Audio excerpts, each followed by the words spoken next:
That was Baby Shambles Delivery. You're listening to BBC Radio 2, which I believe is from the BBC. I'm Russell Brand. I'm here with Matt Morgan. We are absolutely effing live. If we weren't live, that would have probably been effing well cut out. How you going, Matt? All right? I'm very well. You're thin or something, aren't you? Bit thinner. Why are you so thin for? Well, I didn't drink any booze for 2 weeks. Why? Because I just thought, you know... Because it destroys people's lives. No. Fair enough. Mr. G is here. He is the poet laureate of the show. Hello, Mr. G. All right. Yeah, I'm all right. It's weird being on my own radio show. I've been doing, like, promoting my bookie book, as it is brilliantly entitled. And so I've been on, like, loads of other people's shows. Christian O'Connell, More Chris professional, Moores, I imagine. a hell of a lot more. I'll tell you what you'll notice about other people's radio shows. Here's a few things. They play records on them. Like I know. It's not just people like just talking about whatever they feel like in that second without so much as a split second's research or preparation for the show. Have you picked up any actual tips?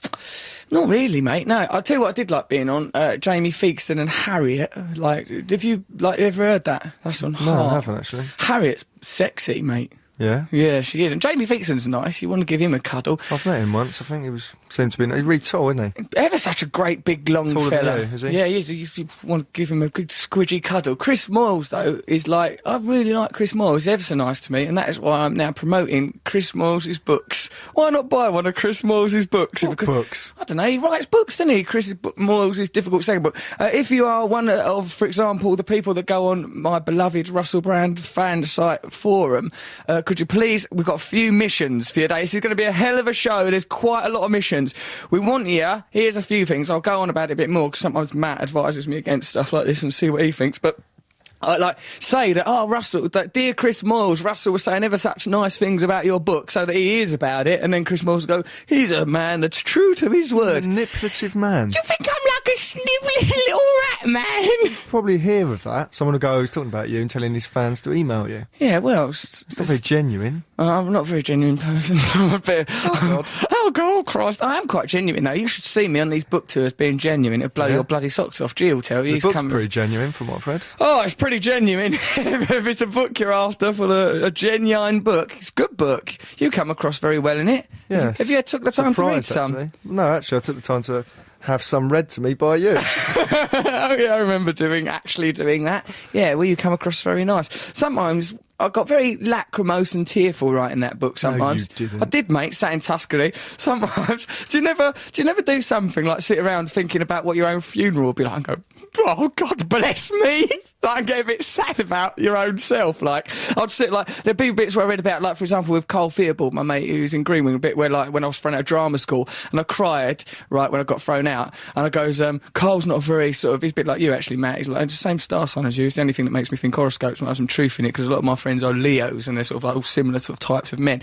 I go like, Carl's not a very sort of a cuddly type of person, but he must have known I needed to be held up that day because he put his arms around me. And when I sort of read it back to myself, I went, oh, like nearly put on Don McLean's Vincent. In fact, I would like to hear that. You know, this world was never meant for one so beautiful was me. Big head. What? So what? I'm a bit like Van Gogh. Why have you turned up wearing what can only be described as a smock and cowboy boots? Well, that is because, Matthew, I'm designing a new look. It's called the Moroccan Cowboy Spectacular. I've been going... You should see me all week. I've been dressing up like a right mug. You've worn that out in public? I went to Chris Moyles' show with a thing that Luke Skywalker... Remember when Luke Skywalker turns up at Return of the Jedi to get Han Solo out of that big block of black ice he's in? I went to Chris Moyles dressed up pretty much like that. People seem to like it. Oh no, Jesus, it's like a Jawa, but it certainly is a certainly George Lucas brown fashion. Robe with a hood? Black robe, hooded up. You know, just look. Yeah, I didn't wear the hood, but there is a hood. You got trousers on? Yeah, I mean, yeah. I don't. Your smock goes down to your knees. I know that's all right, but still, a cowboy boots on bare legs. You know, that's a look I'm not ready for. Let's call up Noel Gallagher later as well. We've not spoken to him for absolutely ages. That lovely man. Here's an email. entitled Noel's a Thief. Hi Russ, Matt and Mr G. When you call Noel G tonight, ask him about the two old ladies who worked in the sweet shop at the top of Shawbrook Road. I used to go to the same sweet shop, but I think their profit margins went down when Noel paid him a visit because he is supposed to be a thief. This is not libellous because he admitted it in an interview. Anyway, those old ladies were weird. Love from Burnage Boy Vlad. An unusual... Didn't he say he did an armed robbery on a newsagent's? And that's the truth about it. What he went in a Noel sweet shop with some old ladies. I did an armed robbery. I was pretty tough. I'm pretty dangerous. He troubled some old women for some mojos. Yeah. That's the reality of Noel Gallagher's criminal history. If you want to text us, do 88291 or phone 0500 2888291. Matt, you've had braces fitted. Yes, I have. Why are you so vain? Problem. Oh, that's not vanity. Well, No? it is, I suppose. You had braces. You know, I had those Invisalign. Well, I've got one tooth that's too far out of line to have invisible braces, so I've got fixed braces at 30. Let's have a little look at your gnashers. Look at your Lady Diana. Look at your little mouth. Uncomfortable and annoying, is it? Hurtful. It's horrible. Yeah, it can't be much fun. Got ulcers. You can't chew properly. It's really bad because I didn't have braces when I was younger. Yeah. Foolish. Silly boy, you'll get used to it. And also, pimping is catching on as a craze around the nation. It's a violent assault. It's a violent assault. Pimping! Hello, Russell, Matt and G, says Grant. Feed Russell more ditch water. The podcast was top class last week. I've converted a few people in the office to the revolution. #1 podcast on iTunes at the moment. Again? Keep downloading it. Keep doing it. I made an MP3 of the pimping story that Matt recited last week. It went down well. Now around the office there have been shouts of pimping, followed by a little scream or an ouch. I know you said not to do it, but the game of pimping is infectious in more ways than one. P.S. It's a sad day. Nana Moon has died. Please release your version of When I'm 64 as a tribute. All right, we will play that in honour of Nana Moon. Although she is actually a person, so let's not take the mickey. Died. If she's not died in EastEnders, she's properly died actual Nana Moon. Yeah. Deepest respects, dear old Nana Moon. And as for pimping, well, I really like the phrase, but should people be stabbing each other with pins? That's the real question Terrible here. thing. It's dangerous. Heroin addicts will say it before they shoot up now. Pin, whee! Off we go. Yeah, well, as long as we can cheer up the world for poor, desperate heroin addicts, that's good. Chris Miles is a damn fine man. You might want to read about one of his books. Go buy one of his books. Tell him. Right, the other thing, right, here's the two missions that I'd like people, because you know there's going to be a revolution. We're a devoted army that we're formulating now. More than ever, I've noticed on the book tour, people are properly up for the revolution, and they love it. People with revolution T-shirts. Someone did a mercy killing. China.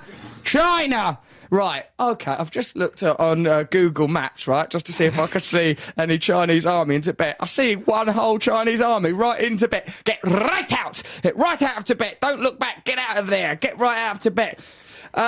Yeah, right, and the other thing I'd like you to do, if you are so inclined, if you're of a campaigning mentality, right, the Daily Mail wrote a story about me today. Oh, I'm not this old. What? What do you mean? What? When you get your flying monkeys in. My precious... They're not flying monkeys. They're loyal revolutionaries. A glorious army. Right, what's her name again? Hold on. Here's this Daily. I'll tell you what, though, Matt. They sent a journalist round my mum's house and scared her. When knocking on my mum's door, scared and upset my mum. Listen to this bit of it. Because you can't go around sitting and scaring my mum and not have there be terrible moral consequences. Like, I'm not suggesting we go and smash up old... Didn't you put your mum's address in the book? Of course I did. Teach her a lesson. Some months I wanted more pocket money than I actually received. There's no way I'm going to put up with that sort of rhubarb and Michael Leiber. No, I didn't put my mum's address in the bookie book. No, I don't think so, mate. God, that would be ever so... Oh, actually, I did put Grey... Yeah, I didn't put the number, though. Oh, yeah, that was unwise. Damn. But thing is because it's called Gray's End Close, right? So I thought that was indicative of a terminal address. Gray's End Close. Sort of sounds... morbid, so I made some brilliantly witty reference to it, and as a consequence my poor mum's being hassled by a Daily Mail journalist. But hold on, let me find his stories. I mean, there's some quite funny bits in it, because it makes me sound like a delightful eccentric, in so much as it goes that it says I've got a few friends. I've got a lot of friends, haven't I, Matt? Yeah. You, G, the cat. That's good going, isn't it? For a man in his early 30s. Oh, come on, for heaven's sake. Here we are. Right, listen to this. Right, her name is, she works at the Daily Mail, loyal, not monkeys, revolutionaries is what we are. What we're going to do, remember, in a couple of years, I'm going to give away all my money, formulate a charity, we're going to buy an island or something, live there on a commune. Who's we? Not me and you, and I'm not wearing that outfit. You'll wear this costume, young man, or we'll not take those braces off. That's what village idiots used to wear. Those smocks. Oh yeah, when Ronnie Barker it's like Wee played Willie Winky's jumper. This schmuck is not a village idiot costume. Do I look like a village idiot? Yeah, and Jean nodded then. Gee. A village idiot who's broken into an aristocrat's home and stolen some stuff and then ran off giggling. My lord, I found my way to your lingerie drawer. I took your wife's bra. Yeah, well, I think I look very sexy. Anyway, this person that I'd like you to not attack, because Just remember, the ignore her. revolution is loyal. I know. The Daily Mail, they're not going to... I know it's a silly paper. I know it is. I know it's a paper for people that, don't agree with forward thinking. But anyway, she's like, it's only the fact that they sent a journalist around my mum's house and made my mum cry. Right, listen to the bit, like the bit where it says about my mum. Look, Mrs. Brand certainly How did they make her cry? By reading parts of your book to her? No, just by telling her. You're aware your son's done this? Oh, no. What's wrong with him? They probably consoled her. No, but they didn't console her. They're the horrible Daily Mail. Listen to this bit. Mrs. Brand certainly had no idea what else was in the book. Oh, no, hold on a second. At times, Brand breaks into the chaotic narrative to exclaim just how awful he is. He seems terribly proud of what he has done. His tone throughout is one of simple-minded delight in showing off in his own bad behaviour. More than once, Brand has spoken about dreading what his mother, the most important woman in my life, that's me quoting me, will make of the story. Indeed, Barbara Brand seemed pretty shocked earlier this week when the Mail pointed out a story he tells in the book of being abused by a neighbour when he was giving him after-school tuition. Mrs. Brand certainly had no idea what else was in the book. I don't know anything about this. Nothing at all, she said. Showing the content, she put her hand over her mouth, saying repeatedly, "Oh my God, what has he done?" That's because they sort of ran up to the front door, kicked on it and went, "Look at that! Look at that!" to her. She went, She was frightened, the poor woman. Right, now this was written by Alison Boshoff. Boshoff? Boshoff? Yeah, Noshoff, more like it, you filthy harlot. Alison Boshoff, that's Alison, then it's B-O-S-H off. Bosh off. I imagine there's probably an email address there. That's a made-up name. Yeah, it probably is a made-up name. Alison Boshoff. Boshoff? Boshed off your book. She's been boshing off my bookie work. Yeah, my book's been boshed off by a racist. And you can't say she's a racist, but don't write for the Daily Mail then, if you don't want people to think you're a racist. Alison Boshoff, yeah, so contact her at the Daily Mail, or alternatively, find out where she lives, go and knock on her door. That's what she seems to like doing. Find out where she lives, knock her right up. Why don't you go and bosh her right off? Russell Brand on his radio show. Right, and listen to the bit at the beginning. She's really coating me off. He's fawned on by his Radio 2 bosses, and his autobiography's been given star-leery billing by The Guardian. But open the covers and Russell Brand emerges as sleazy, sad, and consumed by self-obsession. Well, I can't query with that. She's read it then, at least. No, but that's fair. It's a good, fair criticism there by Boshoff. Boshoff seems like she's been paid by us. A hero for our times, it says, but that doesn't sound ironic. Convinced he is irresistible, Russell Brand is holding court among 400 fans at a signing event at Waterstone's bookshop on Wednesday night. The comedian is very much in his element, posing for pictures, cracking stupid jokes and signing countless copies. Comedian? Yeah, but childishly finding humour in everyday life. That's good for your fans. Yeah. Posing for pictures, signing countless copies of his autobiography, because there were so many. That's good also. The publishers even have to turn people away, because it's so popular and successful. You daft cow, Boshoff. It is a triumphant moment for Brand, because he revels in attention of any sort, and has been determined that his autobiography should cause a sensation. It's nice, it's a very good little bookie book. But there's this, what was that other bit? This bit's quite interesting. She goes, blah, blah, blah. His lovers paint a rather different picture, because she's saying that I reckon I'm a sexy wild man, which Matt, you've known me quite a while. Have I ever claimed to be a sexy wild man? Not in those words. Why? What have I claimed? Oh, yeah, a sex shaman, I've claimed to be. Like that. You told me you think you're extremely good in bed. I do think I'm good. I can create magic. That's why. Like, only if the other person is as well. You can't sort of just go up to a table and, like, have it off with that. It needs to... Sex takes two, or possibly more, people all in tune with each other. You can't just... It's not like an Olympic sport, is it? You can't just be good at it on your own, I don't think. Like, you know... What's this about you doing it and watching yourself in mirrors?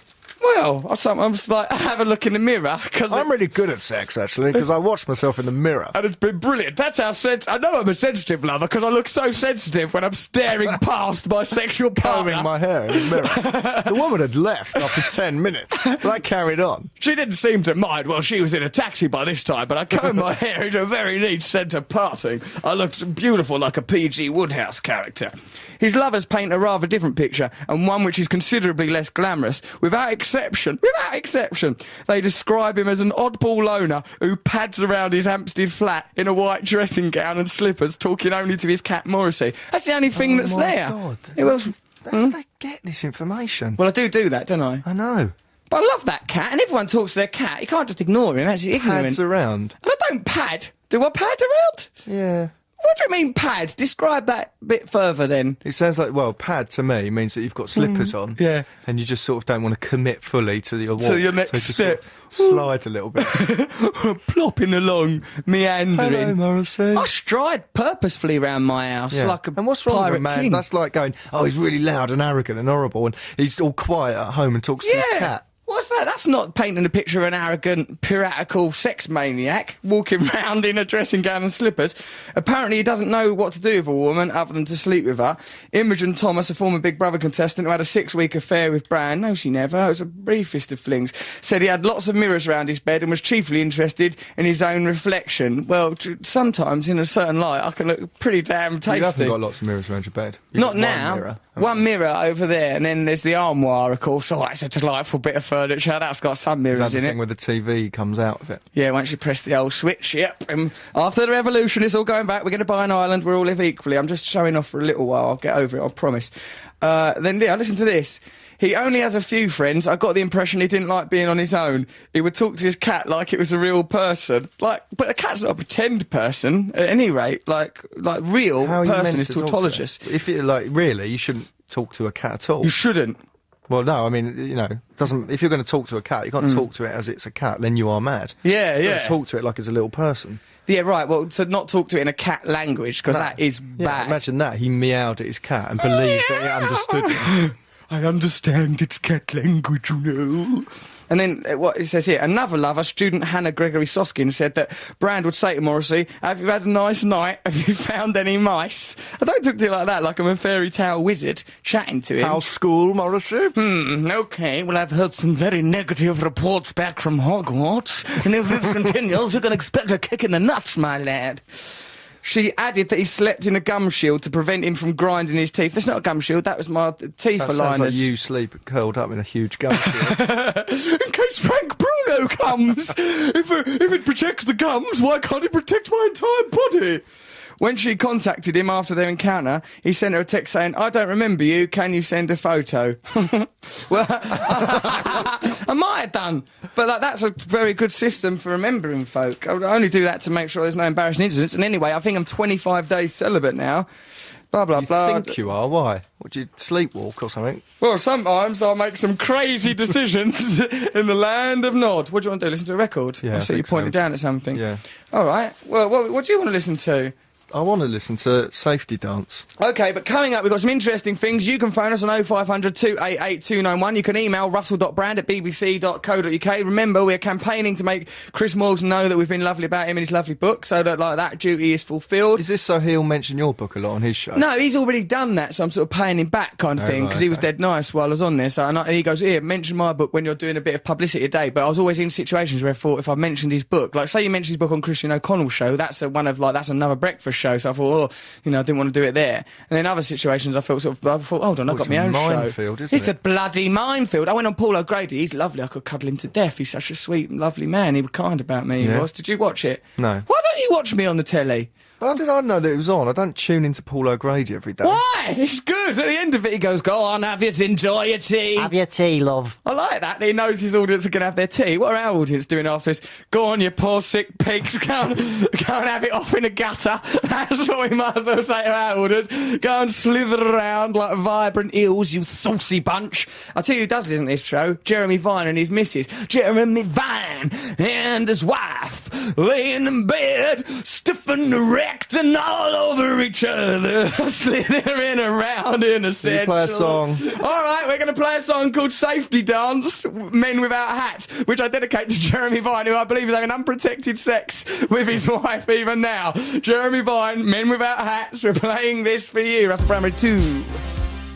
That was it Safety Dance, Men with Hats? Safety Dance, Men Without Hats. Fair enough. Men with hats are their Oh enemies. no, they're fierce rivals. We were talking about co-Radio 2 presenter Jeremy Vine, who is now joining us live from his bed with his wife between his pants. He will talk to us now. Hello there, Jeremy. I wish it was that exciting, but I am in the same building as my wife. You dirty devil. The way you live, Jeremy Vine. Despicable business, really. Thanks for listening to our show. It's very nice of you. I'm really enjoying it, and I think Alison Boshoff will be enjoying it too. Alison Boshoff, give us a nosh off, 'cause it's all you're fit for. Yeah. No, I'm only joking. As you know, I admire women as equals. Not Boshoff, though. She is, as I say, not even good enough for a nosh off. Her mouth is so full of bile and acid, it would decay amidst her horrid teeth. So, Fantastic. Yeah, that's, well, you know, send one of mine to the hospital. Guess where you're off to, Boshoff. Right. So, yes, Jeremy, just join in with the show, if you would. There's a new item we're doing called Gay. This is from Hannah. She's aged 18. Jeremy, would you mind helping? Hi, gorgeous Russell and the rest of you. This is for your wonderful item, Gay. I have a female friend who is bisexual. I have no problem with this. Oh, you're so broad-minded. As many of my friends are gay or bi. However, recently she told me she fancies me. I don't return these feelings. I told myself that it wouldn't be an issue and our friendship could continue as normal. However, I saw her recently after her confession and it felt awkward. I don't know if she found it awkward too, but I can't ask her. What shall I do? I don't want to ruin our friendship. I don't want it to be awkward. It's not helped by our mutual friends joking about it. Vive la revolution, help me. Hannah, 18. Well, Jeremy, you know, when you're not indulging in heterosexual sex with your wife, you're usually thinking for your brain box radio show. Yeah. So what do you reckon we should do on this new item? I think it's a very tricky one, Russell, but I think with all these things, if it only happens once, if the awkward moment only happens once, you've got to blank it and move on. That would be my advice, because I think that often between people, I mean, you and I may have even had awkward moments, I can't remember, but... Well, we've certainly had gay sex. We haven't, I that's can't the root remember of them. doing so, but I'll have to think back very carefully. But, you know, we haven't ever let it get in the way. No, our friendship has carried on unencumbered by any awkward moments. OK, well, let's see what Matt Morgan thinks. What do you think she should do about these awkward moments? It shouldn't be awkward. She should be flattered. Right. Hold It on. doesn't matter who fancies you, they still fancy you. It's nice to be fancied. But, Matthew, what if suddenly there was a sexual tension between you and I? What if I suddenly announced to you, oh, baby, it's a wild world? And that's been written all over your face for years. It don't bother you? No. It's not even awkward. So, I just like to tease you. So he's flexed himself like that, like he had a ball worker. You know, them spring things that get in your chest hairs. OK, so we're all pretty much saying to Hannah that she shouldn't let it get in the way of the friendship. Let me just, Jeremy, could I just put this in there? I've got a question for you. I mustn't forget to ask it, but carry on, yeah? All right, I'm saying, why don't they have it off with each other, see if that creates an awkward... Because I think most sex starts with an awkward moment. That moment before you kiss, that's beautifully awkward, isn't it? You're exhilarated in that moment. I don't know, I just think that if she's not into it, it could become doubly awkward. And then double awkward. also these things, you can't then unwrite them and they go on forever, and, you know, they might get to a level that they weren't very comfortable with. So I think for her, just follow her instincts, try to forget it happened, keep listening to the radio, and move on. Right, that's it. That is the end of that item. Gay. Thank you, Jeremy Vine. Jeremy, what is your question? Well, my question was this. Today I went to the Science Museum and I took my little daughter Martha, and she's nearly 4. Okay. And she is a girl, and she's obviously our oldest child. Not obviously, but she is. Nothing and, obvious we've got about to, that. she's the oldest. No, he goes, so, Jeremy Vine, he could never possibly have a child older than 4, the way he carries on. It's not obvious at all, but there we are. It's obvious to me because, you know, I'm a father. But the interesting thing was this, that I've been, you know, never quite sure what you can and can't do with a child of 4. Well, you know, let me lay down some guidelines. I wouldn't ask you, I can promise. But I decided to take her to the IMAX in the Science Museum because I thought this is a good toughening experience. They say that anybody over 3 can go in. Anybody over 3? Are you over 3? Yeah, I am, mate. In you come. Yeah, that was me through the door straight away. Right. Anyway, so it's dinosaurs, and you know the IMAX, the screen is as big as 4 double-decker buses. It's enormous. Cool. And I'm thinking this is a big moment for Martha because she can now prove that she's sort of kind of mini grown up in a sort of child way. You know, she'll just do something. It'll be a little coming of age thing that she's seen an IMAX on dinosaurs. Anyway, the thing starts, the lights go down, she immediately starts to whimper a bit, and then just because of the darkness note sounds. It's a very dinosaurs. loud note.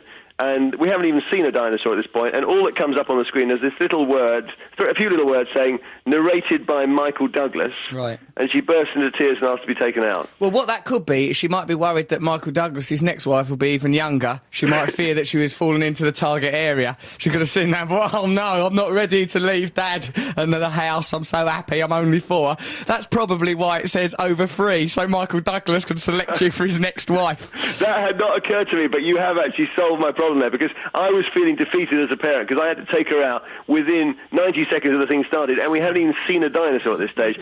So I thought, I've obviously done something very, majorly wrong as a parent. No, I think you'll sound like a really good parent, Jeremy. To tell you the truth, I think that me, Man G, should come live round your house, just like wear little sailor suits, lick lollipops, have our little curly ringlets stroked by you and the missus, and you bring us up, take us where you want. Oh, well, we love it. You know, I'm always trying to get you around for dinner, but you live this celebrity lifestyle with Noel Gallagher the whole time. Well, if you read old Noshoff Boshoff's articles, you'll know that I'm a man who simply pads around his house talking to a cat, asking if it's I've heard the whole thing. It sounds fantastically glamorous, going around the house talking to Morrissey the whole time. It's pretty wild, let me tell you. Now, I won't worry about that. It sounds like, she'll be ready. It might be a bit scary to go in that room. It'll go a bit dark, a great big screen, a dramatic note being played. Well, then if it was scary, though, then I feel I made a parental mistake, that I should have realised that it was going to scare her. I should, and then I think, well, it's a 7-year-old you want to take in, not a 4-year-old. Yeah, but I don't think you can't preempt that, Jeremy. I think that, it says over 3, you took that bit of guidance, and from the level of concern you've shown, you are evidently a very concerned parent, and I think no child can ask for more. But you've also helped me with the words narrated by Michael Douglas could be traumatic for young girls of a certain age. I think they would strike terror into the heart of any toddler, to tell you the absolute truth, Jeremy, and I think you've handled it with a kind of mastery that has inspired me as a broadcaster ever since I first heard your voice. I'm sorry it wasn't a glamorous problem. I want to apologise for that now, but I thought you need something authentic that happened to me actually today, literally 5-6 hours ago. Thank you for bringing us your authenticity. Now, do me the honour of hopping into bed with your missus, getting in there. Upstairs and she's got the door closed, and I think I heard a very large piece of 8x4 go across it when she heard your jingle. I'll tell you what, introducing the item. You've got something rather more impressive. Batter the door open, Jeremy, with every ounce you've got. Give her both barrels. Go on, Jeremy Vine. It's a long staircase. I'm on the way up it. That's the spirit. There he goes, Jeremy Vine, one of our sexy cohorts here at BBC Radio 2. Helped solve that gay problem. He was wonderful, wasn't he, Jeremy Vine, Matt? What a wonderful guest he's been. That IMAX thing, though. Oh, yes. What about it, Matthew? Is you doing an item? Yeah. What is this item called? I'll do a jingle. No, I'll segue neatly into an item. Yeah, but you don't want to segue into it. Unprofessional, clattering over it. If you want to do item, mate, I'm doing one of my jingles. We're doing our jingle competition a little bit later. We've been sent some fantastic jingles. We will be listening to those. Although, also, we're going to start making our own jingles with your brother John, aren't we? Yes. It's going to be brilliant. He'll make some lovely jingles. But we'll still carry on doing this jingle thing that we're doing, won't we? Yeah. All right, go on, you're going to do an item. I went to see Beowulf 3D. Matt's new item, Beowulf in 3D. Every week he reviews Beowulf in 3D. It's amazing. Is it good? It's really good. What's so good about it? It's the 3D works. Right, how do you mean by that? You feel like you're You feel like you're in the film. It's just, honestly, 2 hours of bliss. Really? I loved it. Why are you so I was happy drunk, about it? but... Why are you going to the cinema drunk? Who with? I made a mistake with timing. What do you mean? What's going on? Yeah, I was out too early. I'd had a few drinks, and then I was with my mate, and we said, let's go to the cinema. And you went drunk to a cinema? Yes. An extraordinary act. I don't think that's normal. I don't know if that affected... No, in fact, it didn't. It's brilliant, honestly. Really? I wouldn't gush about something like this. Not you. I mean, the film is just, it's an all right film, but the 3D works. You feel like, it's like amazing. It's an amazing experience. Don't take Jeremy Vine's 4-year-old daughter. She would hate it. I'd be terrible with kids if they were scared of something. Well, you'd think, oh, come on. Why are you scared? For goodness sake, come on. I once went to see Last King of Scotland with someone who was over the age of 18, which was the certificate for the film. I know, the bit where they hang James McAvoy up and slash him up with razors. Oh, yeah. The person I was watching it with was so terrified that they started to cry. I mean, come on, this is a good bit. I'm really intolerant. He deserved it. It's Idi Amin, ain't it? It's for acting. Oh, come on, they're pretending. We work in television. Grow up. Yeah. Yeah, silly business, really. But, people do you are ever sensitive. get scared of films? No, I do cry in films, but I won't, like, not really scared. Although I am scared. Why'd you cry? Because you're not in them. I can't possibly receive an award for this. Jim Carrey again. Oh, he's always in them. He was in Mask 1 and 2. Damon, I'm better than him. Oh, this is ridiculous. Oh, no, it's Jennifer Lopez. When your film's out, will you go to the cinema in disguise and sit at the back going, come on, you idiots, watch it. Come on, focus. Why are you eating poppity corn? Focus on the screen. Stand up and clap at the end. Clap, everyone clap. Oh, bravo. God bless you, Mum. Yeah, I will do that, actually. And I'm doing the Royal Variety performance, Matthew. No, you're not. I'm performing in front of Her Majesty the Queen of England and Prince Philip. Oh, dear. Is it going to be a mistake to do this? Is it a terrible risk? I don't know. What are you going to do? Not your material. I don't know what to say. Perhaps some of my views. How about that? No. No views. You'll say something daft about revolution. I was going to say something daft about revolution, as a matter of fact. What will you say? I bet you say some sort of John Lennon-esque comment about... Hey, jangle your jewellery, jangle your tiaras. Hello, miss. I recognise you off our money. You'll do something like that, won't you? I won't recognise you off our money. What might I do? I might say so. I was thinking of having a bit of a flirt with her. I mean, that'd be a good story. No. Brand dates the Queen. Imagine I pulled Look her. at you big head. I might flirt with her, and then your next thought is, she'll go out with me. Well, obviously, she's going to leap all over that opportunity. Brand dates the Queen. You'll be in trouble. Remember when the Australian Prime Minister touched her bum? Yeah, how dare he? He was put his arm around. He didn't touch her bum, Matthew. He put his arm around her shoulder. Look at you, you're worse than Nosh off, Bosh off. Do you remember that when the Australian Prime Minister done Her Majesty over a balcony? He did nothing of the sort. He put his arm around her, which was a disgrace. Queen of England. Don't you go near her. I won't. They won't let you meet her. I'd treat her right. If I find out that Prince Philip ain't treating her correctly and nobly, I will intervene in that Imagine marriage. you just, like, when she comes and shakes your hand, just throttle her. But imagine you did. I know, that's really weird when you think, oh my God, I could just do that now. And then that'll be the biggest story ever. I suddenly go around and went, come here, you! What are you thinking of? And then immediately go, sorry. Look, this won't affect my knighthood, will it? I'm so sorry, Mum.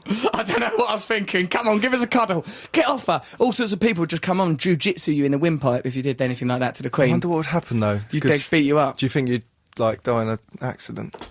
That sounded a bit weird. Don't say die in an accident. I said die in an accident. Well, I don't know. Okay. Yeah, no, I would. I don't know what would happen. Careful. Steady, easy. We're live. This is BBC Radio 2. It's Her Majesty the Queen's favourite radio You'd station. end up in prison. I love Her Majesty the Queen. I'll say that for you. Every time I see her on some money, I think, oh, I might keep hold of that. What's her position in the revolution? I'm afraid, well... Still Queen? I don't think she's allowed to be the Queen no more, because everyone's... Well, she can be a sort of a Queen, but she's not allowed to have more money than anyone else. Everyone's got to be equal after the revolution. So you're a royalist?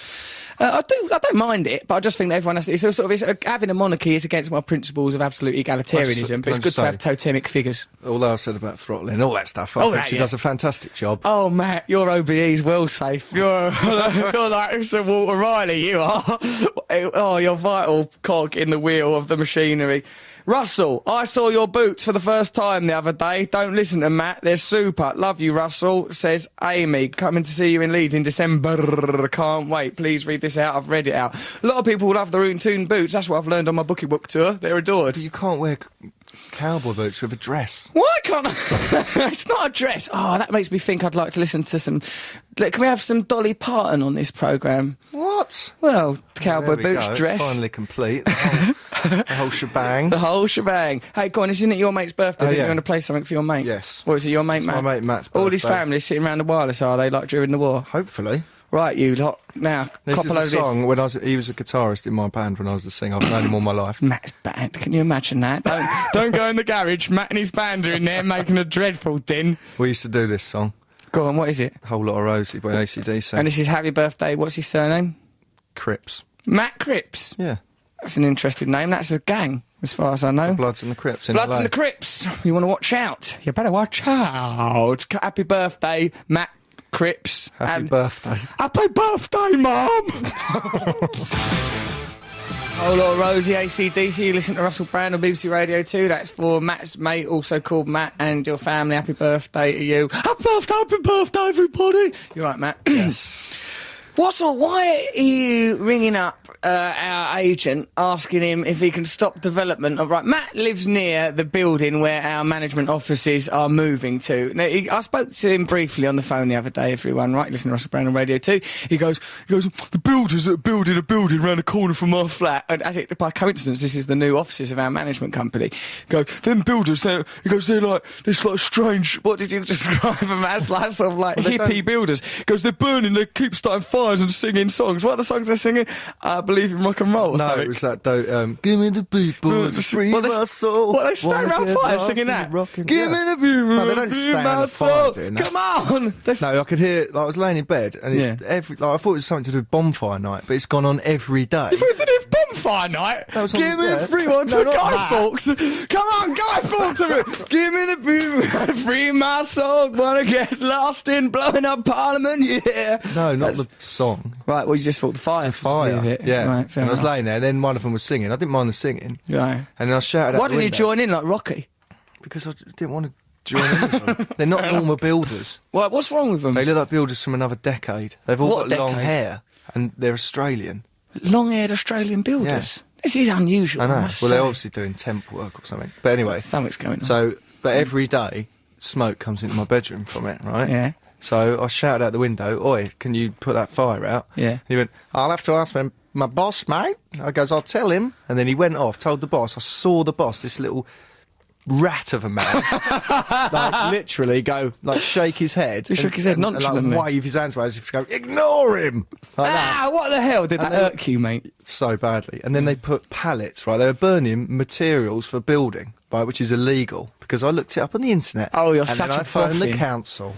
He phoned the council, but you also phoned out our management company, phoned up Handsome Nick, and went, "Oh mate, can you tell the builders to stop having fires, but because the smoke's coming in my bedroom?" And Nick, "I don't know if we can do that, mate. Come on." And then he went, "Yeah, but I think it's against building regulations. It's not me. I think some of the children in the play school around the corner might have asthma." Start pretending you were doing it like Erin Brockovich, some campaign to cure children. Well, after halfway through the phone call, I thought, "Hang on, I've gone mad. I'm phoning our agent to try and sort out a bonfire." That is mad. That's Axl Rose mad. No, it's not. This is. If Axl Rose phoned up his management company and said, "Could you sort out a bonfire around the corner?" That's not for our agent. They're just meant to field phone calls. It wasn't even jobs. the right building site, wasn't it? But then I sort of thought, "Oh no, I'm being mad." So I went, "It's just that there's kids nearby." Did you try to buy you out of it? And what's the game them kids at the school play? Oh yeah. Don't expose me for everything I ever tell you. Make me sound eccentric. You will sound eccentric. Go on, what's the game? Well, there are about 3, I think. There's like a little creche. Yeah. And they always play a game. Well, they play 2 games. And I'm sitting there at my computer working diligently. And I always hear these kids go, "Right, you're the king and I'm a tomato." They play a game where one's a king and one's a tomato. Every day. That's a strange game to have such a long shelf life, isn't it? I reckon there's a children's book where that is, you know. Can we find out? If you know about that, could you send us information, 88291 or russell.brand@bbc.co.uk. King and tomato, I don't see why that would be a story. Or they play mums and dads and they fight over this little pushchair, and it's really annoying because you can just, their voices just cut right through you. Well, perhaps, so them on one side, perhaps you should encourage the builders and the children to get closer together till there's a great big glorious collusion of burning king tomatoes. Can I just say, just in case anyone's, you know, like on the edge of their seat with the bonfire story. Oh, they must be. Go on, what's the resolution? Well, I phoned up, and after some red tape, a guy came round. Oh, really? You solved it? It's amazing. Well, I was looking out my window. Brilliant. The bloke came round and goes, "Where's the fire?" I pointed at it, and he went, "Right, I'll be back in a minute." Or he goes, "I'll call you back in a minute." What was he wearing? I was scared, because he goes, "Right," and I went, "I don't have to come with you, do I?" You little coward! Yeah, and he goes, no, it's fine, I'll call you afterwards. He was wearing, like, Camden Council get-up, like a fleece. He had a fleece and, on? Did he look authoritative? Yes. Oh, and you saying I don't have to come with you, you're so childish. And then I ran back in my house.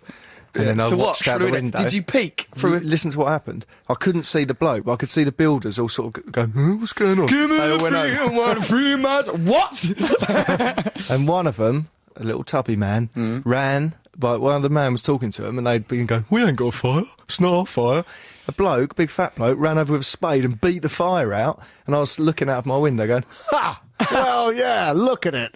And then they put dirt all over it, and then they poured water over it, and the bonfire was out, and they haven't lit it again. Give us the freedom to sing our song and have a little fire. We're doing nothing wrong. We're living our lives. Matt, you rat, you grassing them up. No, he's making my house smell of fire. Well, mate, you want to try living my life? That's a padding victory. around That's a in small slippers. victory for me against the corporations. You're like a little Englander, mate, doing stuff like that. Here's a message from Sam. Oi, I'm a weird loner who pads around in fluffy slippers, but I'm sexy too, because humans are multifaceted. Silly woman, Alison. Love Sam. Pass that on to her directly. Sam, thank you very much. Hi, Russ and Co. I just thought I'd share with you, says Julia, that when I was 45 I started having a brace fitted, and it was worth all the pain and ulcers because the teeth came out all nice and straight. Trust me, I'm a dental nurse. Really is. Nice. Love the show. Thanks a lot. Get turned on by the words dental nurse. Well, yeah, because what I thought of is I remembered a sort of an apocryphal tale about people waking up after having dentistry. I think it was Larry David in an With episode. their pants on back to front. Back to front pants, yeah. You fool. Why? That doesn't happen. So what if it don't? I once was in a hospital and I goes to the nurse, look, I see a documentary and I have heard that nurses sometimes interfere with patients. I've been in here a day, nothing's happened. Back your ideas up, love. What were you in for? I was meant to be working there as a porter, but I just kept clambering into bed, demanding a bed bath. You wee in a cardboard bottle thing. Have you ever done that? Cardboard, it's glass. No, I weed in this thing that was made of, like, egg box. That was your dinner. Well, I did drink it. No, it's like an egg box thing. Oh, You had to really? wee in it, like papier-mâché. I would never have done the bed pan. I got up. I wasn't allowed out of bed, but I went to the toilet. Yeah, you robbed that boy of his paninis. I've not forgive you I for was a that. child. Callan Page, Matt once robbed a child of all his foil stickers, of a child who was in a coma. Matt might try and claim as his defence that he too was a child. That is unforgivable. No wonder Darren French, bringer of justice, pinned this evil child while stood on stunt nuts. More I think knows about what it. that means if they didn't. What, listen. pin? All right, well, what happened once was Matt was walking down the street like the shuffling little soon-to-be grass of builders that he was to grow into, walking along shuffling, probably with snot cake round his nose, going, robbing panini stickers off lads in comas, and Darren French, like a noble Caesar, on the stunt nuts at the back of his mate's BMX, a little sort of character, stood there all noble, and the other lad was riding the BMX, and as they went past Matt, Darren French went, pin, and stabbed Matt with a pin. So it was a really aristocratic bit of bullying. This has now become a craze around the nation. Because when I'm doing the bookie walk tour, kids keep coming going, we're doing pin at our school. I go, well, don't, because it could spread You might get hepatitis and blood pin-pinned. diseases. No one pin me. Ever. Because Or I me, don't want. 'cause I've had it once. Don't pin Matt, because that'll relive Yeah, childhood that'd be trauma like- for yeah, him. exactly. But Mr. G, pin him till he's like a pin cushion. Hello, Russell, Matt and G, says Callum Page from Bridlington. I'm 14, and throughout my school there are signs of the revolution taking place. In most textbooks, exam papers is a piece of paper saying RBR, standing for Russell Brand Revolution. Well, excellent. You can spend that energy troubling Alison Bosch off at the Daily Mail for hassling my mother. Also, says Callum Page, I wondered if Mr. G could possibly be Guz off EastEnders. Other soap operas are available. Guz is another poet. Sounds exactly like G and has the same initials. I don't think so. He would have mentioned it. Are you in EastEnders, G? No, he's not, mate. No, it's not him. It's not him. It's someone else. Dear Russell, Matt and G, I have a cautionary tale for you. I went out this afternoon and got a pair of what Noel Gallagher calls stupidly tight trousers, says Jake. Although they look great, they are half painful on the gear. Don't worry about that, mate. It's the price you pay. Lycra ones. What, for, around the... Well, you need a bit of lycra in them, don't you? Matthew, this is an interesting email. See what you think about this. It's from Nikki Joyce. She says, I was just listening to last week's podcast and you're talking about a fella pretending to be blind. Well, we actually said he's not pretending to be blind. It's just someone saw a person with a white stick who had a nicely tied tie knot and assumed that the whole thing must have been a facade. But myself, I think that was a genuine blind person who had just learned how to tie a tie well, don't you, Matt? Yes. Well, not old Nikki Joyce, she don't. She goes, there's another woman, there's a woman where I live who pretends to be blind. She walks into a cafe with a stick and a dog, then she sits down and texts people and checks her change at the counter. And a few times she's walked in, and as soon as she's in the door, she looks at me and asks me to move my daughter's pram, which is at the under end of the cafe. So people do pretend to be blind. I might pin her next time I see her. Can we ever... excited. She might be partially excited. We can't... Partially excited. She might be. I am. Just the thought of a blind person being pinned has sent me into a... No, it hasn't. represent. say that. Never pin the blind, or anyone. Doesn't count as a full pin-pinning. If you're pinning anyone without one of their senses, that don't go to the league table of pinning that we're not setting up, Because if you're pinpin deaf, is you wouldn't hear the irresponsible. words pin-pin, it's just a stabbing. Yeah, there's no fun in that. You've just stabbed someone who's already coping with not having one of the main senses that they need. Laura, on last week's show, you read an email from a bloke who's suspicious of a blind man's blindness. When I was 15 and I went on a trip to France, I broke my glasses because I'm short-sighted. I end up wearing prescription sunglasses all the time on the ferry home. I was in the shop looking at magazines when a man took me by the arm and asked if I was okay, thinking I was blind. So I just went with it and pretended to be blind and spent the whole afternoon living as a blind person. Laura, that is a disgrace what you've done. That is a person who deserves some pinnery if ever I heard of it. Today is Peter Cook's 70th birthday, except for the fact that he died while he was in his 50s, but nonetheless it was on this day that he was born. To honour Peter Cook, we will play something to do with him. But before that, we're going to play Jolene by Dolly Parton. Later on, we're going to play some of our jingles competitions. We're going to talk to Noel Gallagher. What's that interesting story about a man who was arrested for having sex with a bicycle? Yeah. Well, we'll find out about that later. Let's get to the nub of that issue. Let's get to the nub. But first of all, Jolene, and then probably some newsy poos. We will be discussing Jolene in great detail because me and Matt think she sounds like an ugly cow and not as nice as Dolly Parton. But before that is a little show we like to call, well, this is BBC Radio 2, online, on digital, and on 88 and 91 FM. Here is some news!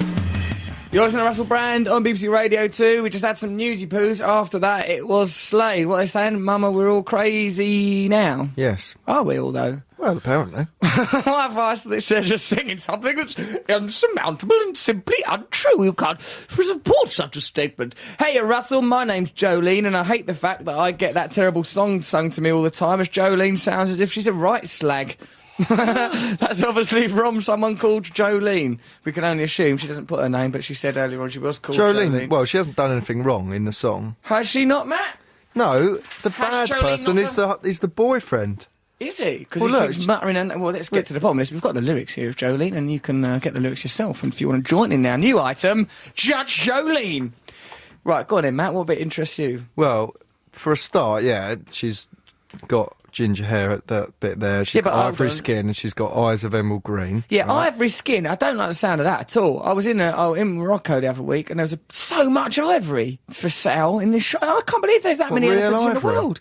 Tons of it. That's illegal. That's what I said. I see Mikel Silvestre out of This Man is worse United than the there. bonfire. There was so much ivory. It was loads and loads of ivory, great big tusks. I must say, it's very beautiful. I'm not saying buy ivory. Terrible business, Did you the not ivory trade. arrive here earlier in an ivory carriage? Yes, I did. That's ivory substitute. Don't judge me ivory carriage. That's a glorious thing. I said, right, after this, lads, not one more elephant, all right?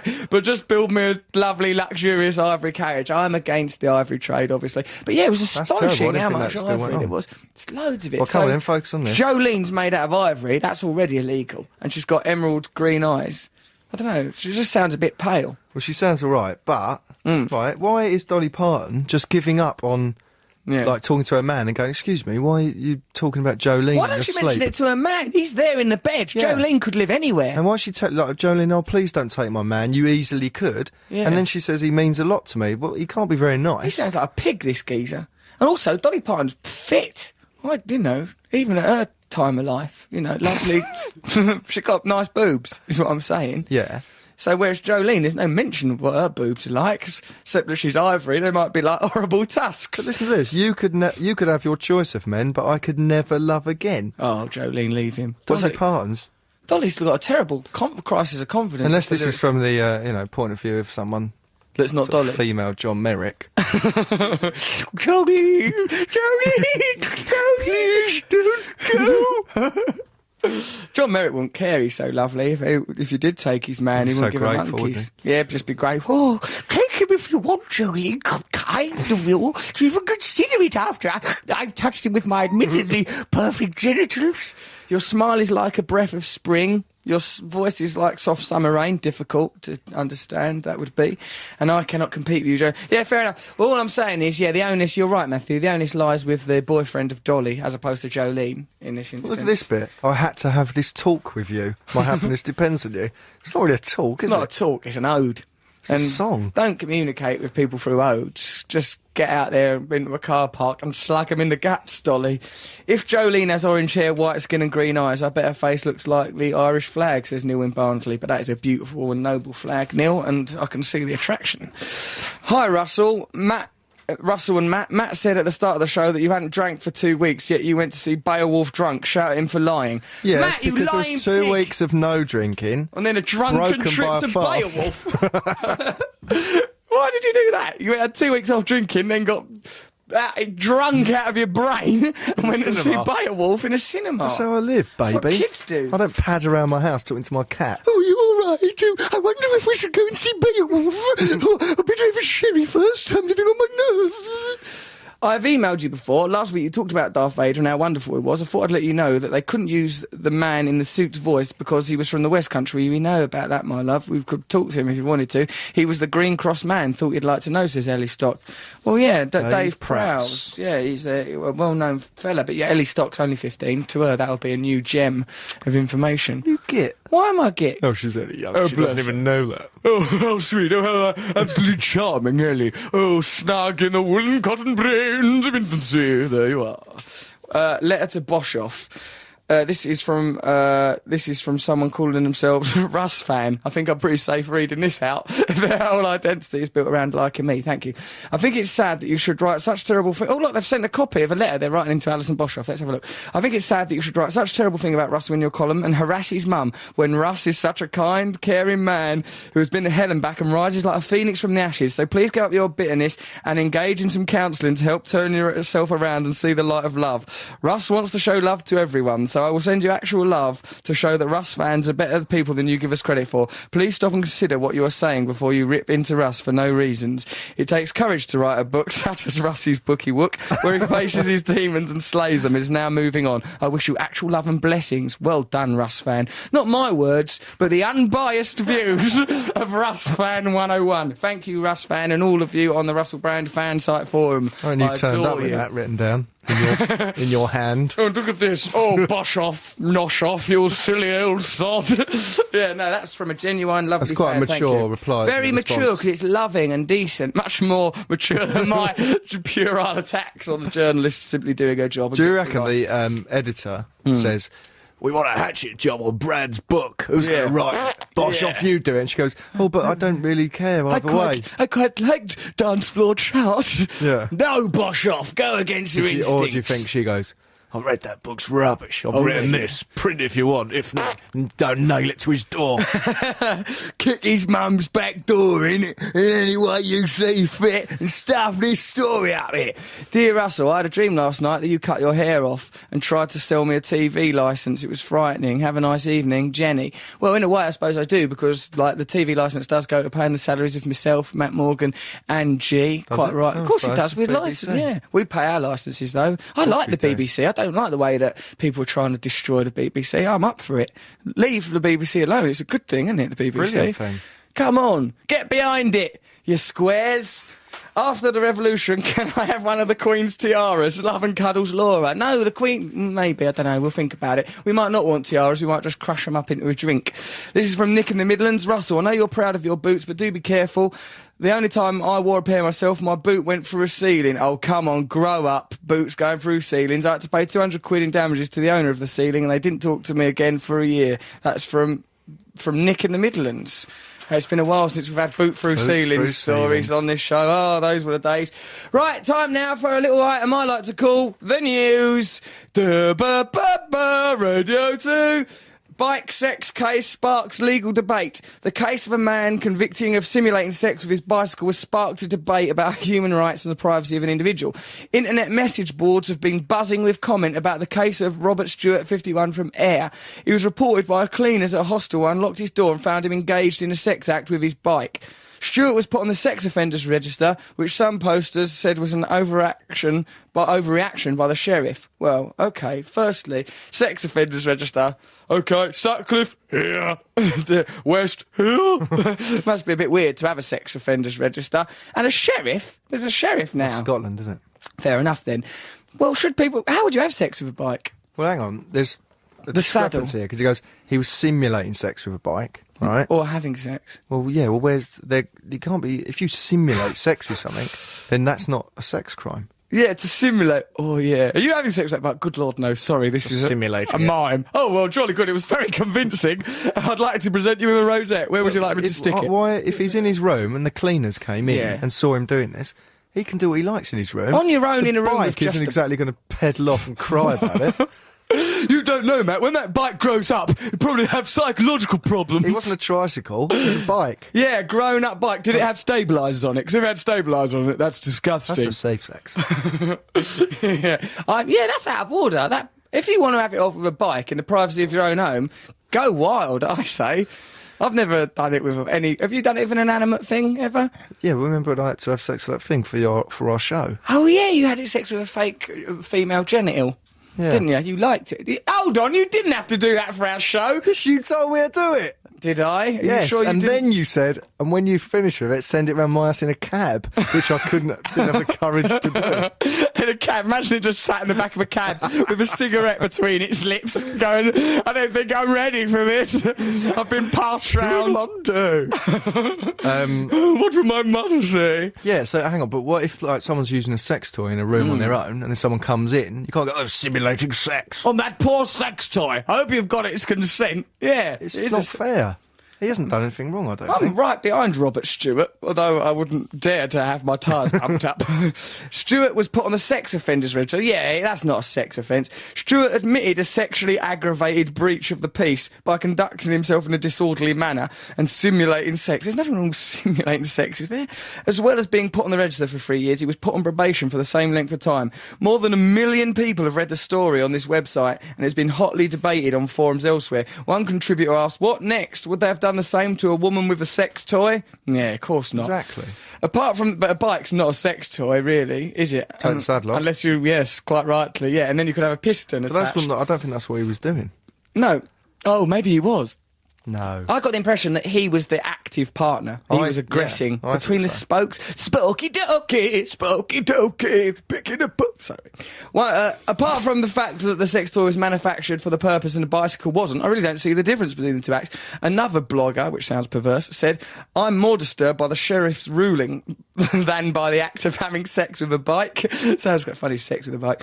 Those discussing the case online were also worried about the future implications. One person wrote, it's bad news for privacy in the UK because of how a ruling like this could support similar cases in the future. A legal expert said he would have been placed on the sex offenders register under Section 80 of the Sex Offence Act 2003. That states that a person should be put on a register if the court determines that there was a significant sexual aspect to the offender's behaviour committing the offence. This is not the first legal case involving someone simulating sex with an inanimate object. In 1997, Robert Watt was fined £100 for trying to have sex with a shoe in an Edinburgh street. Trying to have sex. Look, whatever you want.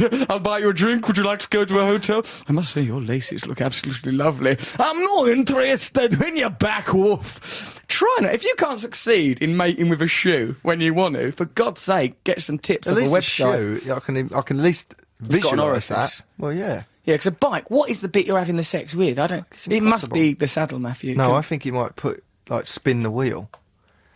Oh, spin, spin, spin the wheel of sexy. See how quick you can climax. Yeah, perhaps he spins the wheel and then what?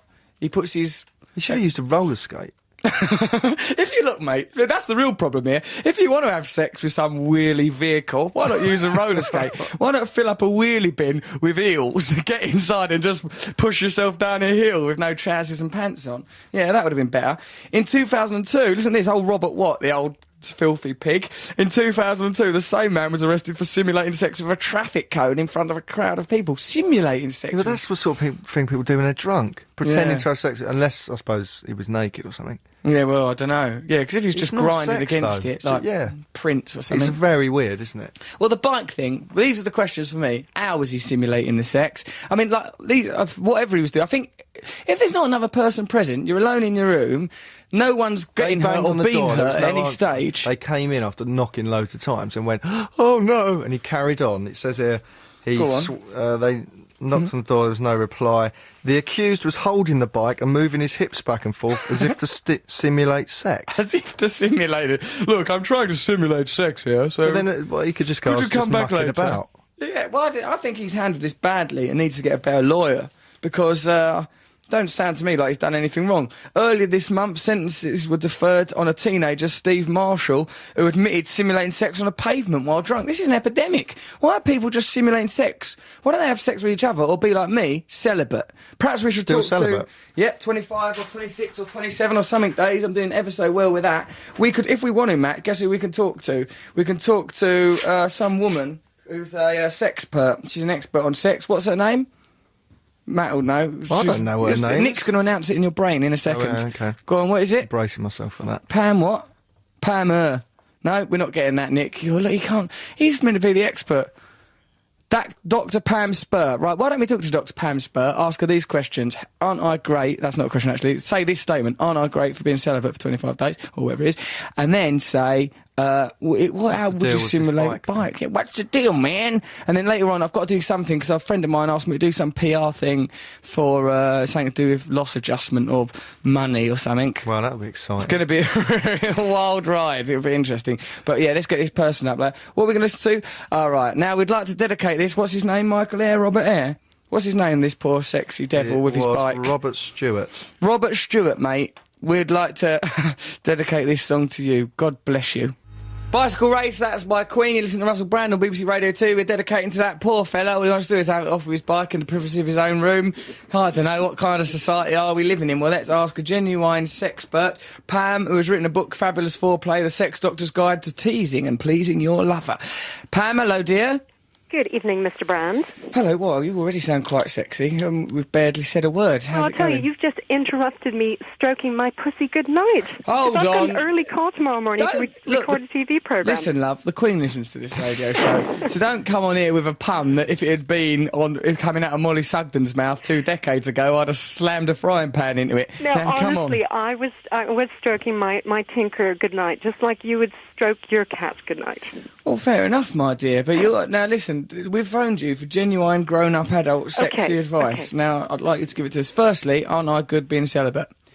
I think it's fabulous. You know why? Because when you've dipped your fingers too many times in the sort of sexual sweet shop, and I suppose you've actually... Your images are disgusting, Pam.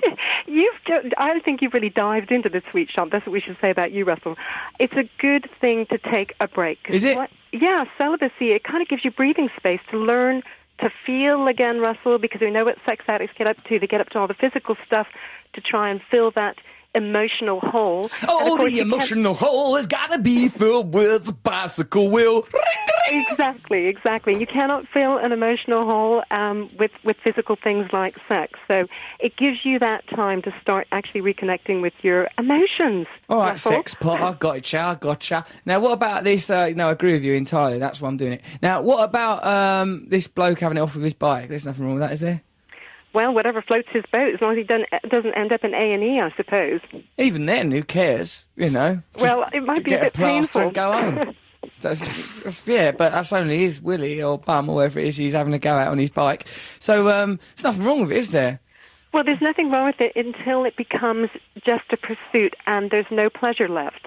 And when you're just objectifying people, because again, what the sex addict does is, they start dehumanizing people. They don't see them anymore. Or as they a person with de-bikeify feelings. bikes, don't they? Or they get off on their bikes, which can end up a kind of lonely and isolating pursuit. I should say so, because, why do you think, them people, like we just read out about a fella having it off, diddling his shoe, another fella diddling a road cone, another one diddling his bike. Why do you think they're doing that, Pam? You're a sexpert.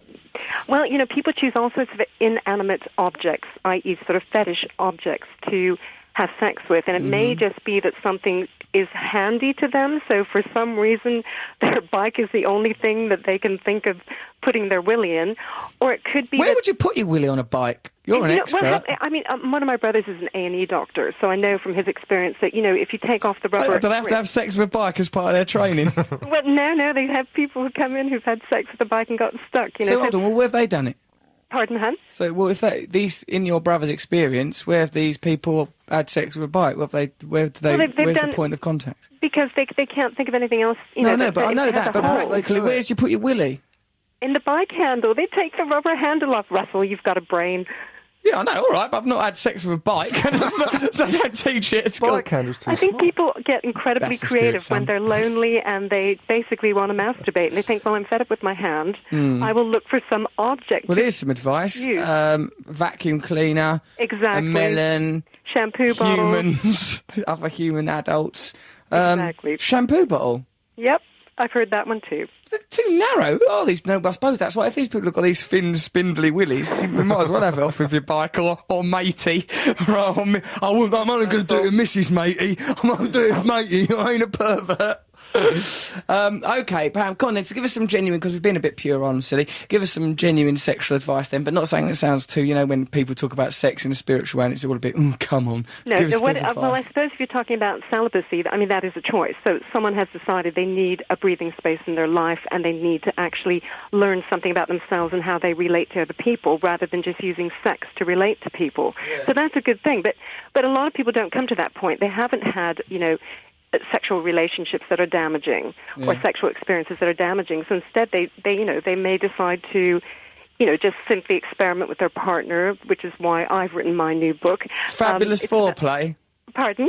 What's so fabulous? Go on, give us a tip then, but remember you're on the BBC and not to insult Her Majesty the Queen, who I performed before soon. Well, I suppose, I always think reinvigorate and re-excite your skin because a lot of people feel... What, with that a massage? No, It's no. always a Why not massage, isn't the it? Oh, oil get a and bra. feather? What? Massage oil and feather. Do feathering. It feels fabulous. You drip the Feather? oil down your chest and then you have someone feather... That's just not enough for me anymore, is it you, Matt? Like, say someone goes, Of course here, it's I'll not have a enough for feather. you, Russell. You've gone to all sorts of lengths to have new If someone sexual comes to me experiences. with a feather, they'll cop for it from me. I'll just be off That's on my illegal bike. now. If you're in the room with a feather duster having sex with it, Yeah, unless you're illegal. Ken Dodd, in which case you'd say it's a rehearsal. but yeah, no, that's out of order. Yeah, you're right. It shouldn't be illegal. That's an infringement on human rights. Hold on, I've just received a text message. Jolene sounds like she needs a good pinning from Callum in Farnborough. Pinning's becoming a fad. What if it gets in there? Don't give each other blood diseases, everyone. Come on. Exactly. Even I'm celibate now. I've stopped it. So come on, let's all grow up a Now, little Russell, I bit. suppose one thing that brought you to celibacy was the fact that you tried everything and found that it left you, feeling, I don't know, Kinky. empty, shallow, Saucy. not good about yourself, or what? No, you just sometimes you sort of think, right, I might have to move on. I've been doing this for ages. Do you know what I mean? But I hope you're not going to move on to the next addiction, because that's obviously when someone's healing from one addiction, then they often find the next one. Well, I don't know, Pam. You might find me around green cycle shops just browsing an awful lot. Listen, get on the bike and use it and get some exercise, Russell. Come on. Pam- Beef yourself up a bit. Pam, you've given us some fabulous sexy advice. Why don't you, if you're in a bookshop, buy my bookie book or Chris Morris's lovely book? Why not go over to Pam's foreplay Guess book? where I Just read stroke about your the book? spine of her cover, leaf through a book, then go and actually finish on me or Chris Boyles' book. That's the spirit. Listen, Go on. Russell, I've read about your book in The Guardian already. Do I need to buy it? Yeah, God, there's loads more brilliant bits in it. It's an excellent Okay, book. because I enjoyed The Guardian article. Thank you very much. You know me, I'm a top writer.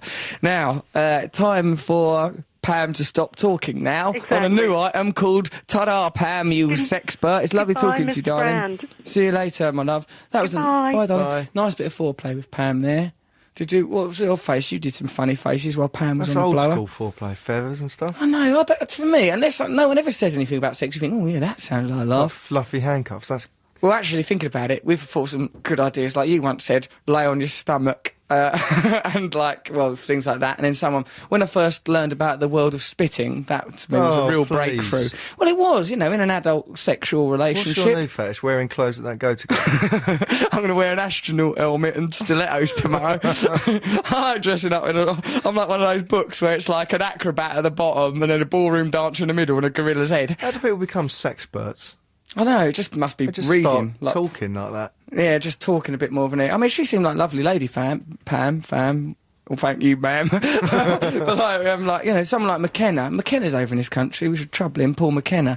Let's ask him Just about ask him something. if he had to have sex with an inanimate object, what he'd have. Yeah, he'd 'Cause love he likes that. monkeys. Yeah, we've already confirmed that Paul McKenna likes a bit of monkey magic. All right, let's listen to a record. What are we going to see this new White Stripes thing? Yeah, do you want to listen to that? Yeah, we'll listen to that. Then let's ring up Nolan. You've got to speak to Noel. Yeah, because we ain't spoken to him for ages. I miss him a bit sometimes, don't Yeah. you? It's nice. He's been at Abbey Road recording what he'd call a record, what the rest of us would call a rehash all this week. So let's give Gallagher a ring. But before that, let's listen to the White Stripes. That was Conquest, the White Stripes. Hope everything's okay with Noel Gallagher. We just gave him a call, but everything's all right, mate. OK, so what we'll actually probably do is try and get Paul McKenna on the phone. He's over in this country at the moment, and we'll talk to him about inanimate sexiness. Pin! Oh, right, here's an email. It's about something. Who can possibly know? I've not read it yet. It's from Mark Cohen. I was walking the dog the other day, he says, and I found a computer USB flash drive in the road. Matt, what does that mean? It's a little removable... You know those little removable sticks you put into the USB? Yeah, little thing, innit? It had obviously been run over, so I was going to leave it like it was an hedgehog. But my wife said, pick it up. It might contain details of a crime. How childish of them to say that. It might though. I'd have thought that exact thing. Oh, well, that's why they threw it out the window, because it might contain details of a crime. Well, no, I just think someone's dropped that and I'll look at it and there'll be information on it. She's nodding as well. You two suspicious little Enid Blyton famous 5 boffins. I'd have just stomped it under my foot like a fag. You're not very modern, are you? So if it was an old wax disc or something, I played that back at home. Hello, this parchment might have evidence for my next case. Watson, come over here and bring the opium. Yes, I picked it up anyway on the off chance that it might still work despite being squashed. I've just plugged it into my PC, says Mark Cohen, and it works. It contains one file, a letter to a school, and this is what it says. Dear Look at that before you read it. No way, Nick said it was okay, Nick, the producer. Nick, yeah, you're sensible. Well done, Matthew. Dear Miss I. Carousel, I sincerely apologise for offending your staff, pupils and parents on Wednesday the 10th of October by having my trousers down by walking by your school. I would like you to know that I did not mean any harm and to understand that it was just a stupid joke between me and my friend that went very wrong. I sometimes go past your school on the way to Ashlands and nothing like this has happened before. I've never pulled my trousers down when walking past your school before. That's true, well done. I shall not go by your school now, and I assure you this won't happen again. Yours sincerely, Charlie Constantino. Oh, poor old Charlie. Well, too late, just have. Charlie, oh no, I think it says Charlie Matthews. Don't put my name on it. I couldn't help it, I just thought perverts, that was the first thing in the file. So my wife was right, it did contain evidence of a crime. Love the show, guys, enjoyed Ponderland too. Thanks, that's from Mark and Charlie. Hold on a minute, they're in cahoots. Oh no, his wife's also called Charlie. No, his name's Mark, and he's going, and Charlie. It's a joke, sorry. Yeah. I thought that they was, you know. You thought you'd rumbled it. I thought I rumbled the old caper, Matt. I thought we got to the bottom of that. That's pretty funny. Quick, sharpish. It is quite funny. What was going on there? How did he get caught? Well, he obviously was walking past his trousers down past the school. What an idiot. This is as if, like, you know, that's not a good joke. The police must have got him and then, like, said, oh, did you do that? And he'd gone, yeah, it was a joke. And they said, well, you've got to say sorry. And then we'll check that you have written that letter. We'll check that you have written that letter. That's not how the police works. Do you know what happened? I don't know what goes on. I broke a window once and had to go round and apologise to the owners of the shop. Yeah, it's because it's an Indian restaurant, you big, mad, racist loony. Yeah. I was giving someone piggy... I've told this story before. I know, and I think we all agreed that you just needed a little stretch in prison. Now, Matthew, guess what happened? I went on some radio show the other day, right? I think it was Talk Sport or something like that. And I was promoting my bookie book. Why wouldn't I? And someone sent an email and goes, I've got Russell Brand's diary. I found it in my flat in Holloway in London. It's got all bits of details about stand-up. Does he want it back? He phoned up the radio show. That's when you lost that book. What book? It's your stand-up book. We got out of a cab.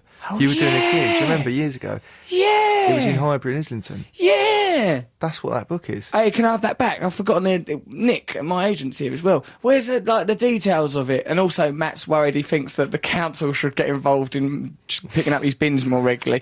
That is that, isn't it? Because you were going to do a gig and then you lost your Bob Monkhouse style book of gags. Didn't have many gags. No, it'd be useless to anyone else, wouldn't it? Or indeed me. It was just the rantings of I've often wondered where that book went. Well, someone's found it. Give us it back. I want that back. I can't remember his name or anything. We gave it to Nick. He won't remember any of it. Or my new assistant, little James. He's only 20 and he's lovely. You've met him now, haven't you, Matt? And he's little diamond. Yeah. What I like is that he's just a lad and you just go in, James, what's going on? And you go, all right, mate. Oh. Is there anything he, can't cope with? In life. But other than that, he's brilliant. Yeah, so we want to get that diary back, so I must remember to do that. Nick's looking at me and nodding and putting his thumb up and stuff in the vague way that he manages my career. So there we go. So everything's all right. No, he's a brilliant manager, only mucking around. Right, so what have we got to do? Play a record or something? No, carry on talking. Oh, brilliant, yeah. This is going to change the world, this rabbit. So, all right, hold on. Let's just take one of these emails, for example. What do you want to hear? Sexy Mice or Bear Steals Car? It's up to you. Bear Steals Car. Oh, Jingles contest. Let's listen to a quick jingle, see if that's so good. OK, first up on the Jingle contest. Hold on, let's see. This one is let's just say a number between 21 and 7. Come on, why do you take such time? You're a nervous wreck. 13. I would like to play bingo with you. Oh, 2 fat ladies. Oh, why are they so fat? Oh, they should go and have a check-up. You're a nervous think wreck. about it. Right, well, which one did you say, 13? Because I was looking at the list instead of... Trying to trust your instincts. Always trust your instincts, Danielson. 13. Right, this is a little jingle by Tom Robinson. Right, let's hear your jingle. Matt, it's on that screen. You're in charge of it. Graham, a professional's just started in here. Are you all right? Are you OK in charge of the desk there, mate?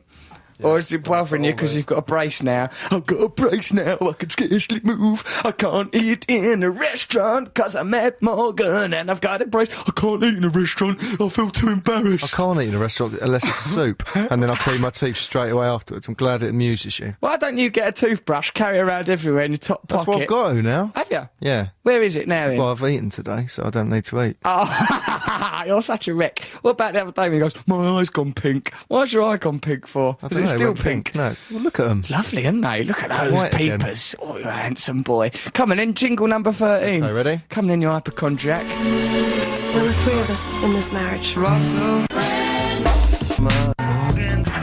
Mustard with a double E. 88 to 91 Radio 2 from the BBC. I liked it, except that last voice freaked me out. That bit, I liked it up until it went, it went a bit deafy. Didn't like that bit. Or like a deaf robot or something. I didn't like it. Not that I'm saying I've got a problem with deaf robots. That's all right. All right, no, but I like it when 3 of us... Give us a number then. Right, here's a number. G, you say a number. 17. Well, what's wrong with you, nervous wrecks? They won't say numbers. Oh, God, it's not a lotto. 17. G. Ready? Edwards. Corruption. Gay! Oh, that's good. We can use that for gay. Brilliant. Okay. Specific. Well done. Another one?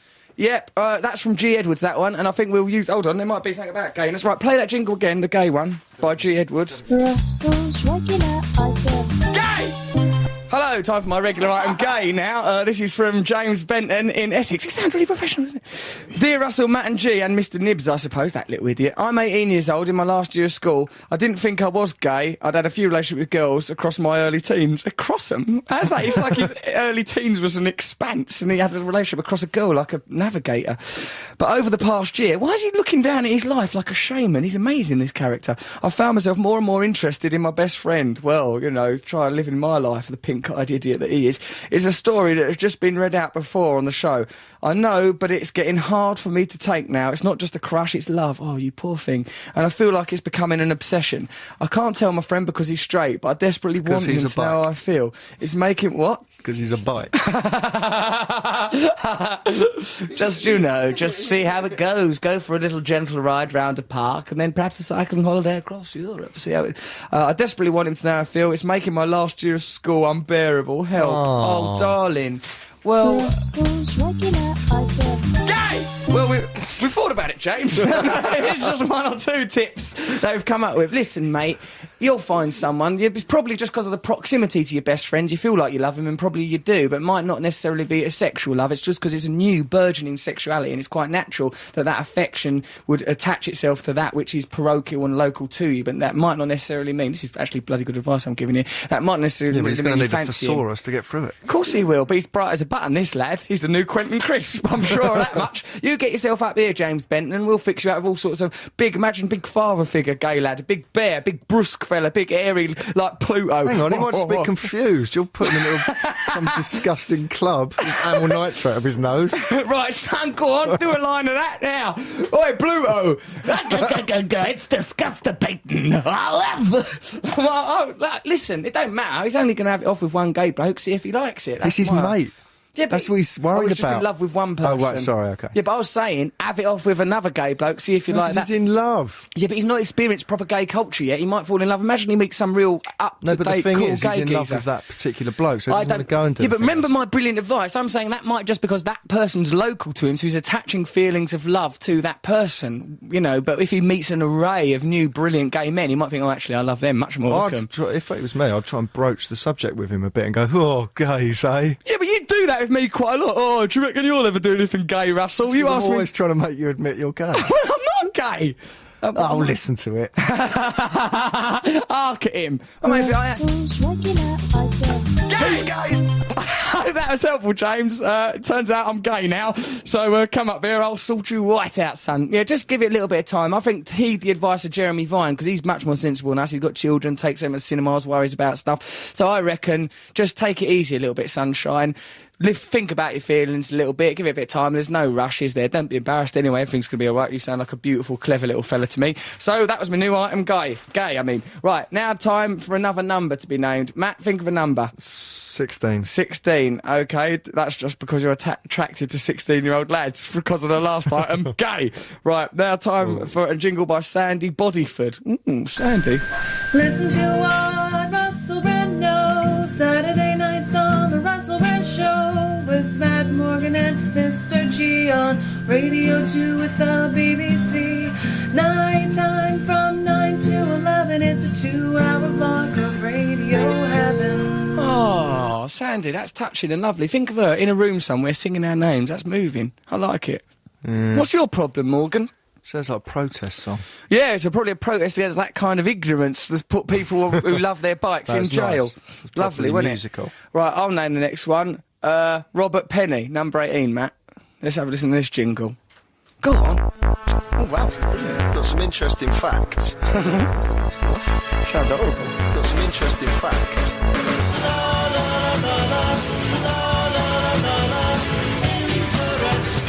Facts by Matt Morgan. This is new item.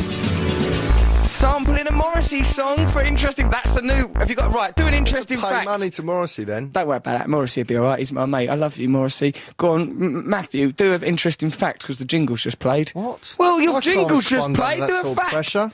Yes, you can. Hold on. There'll be a fact in one of these emails.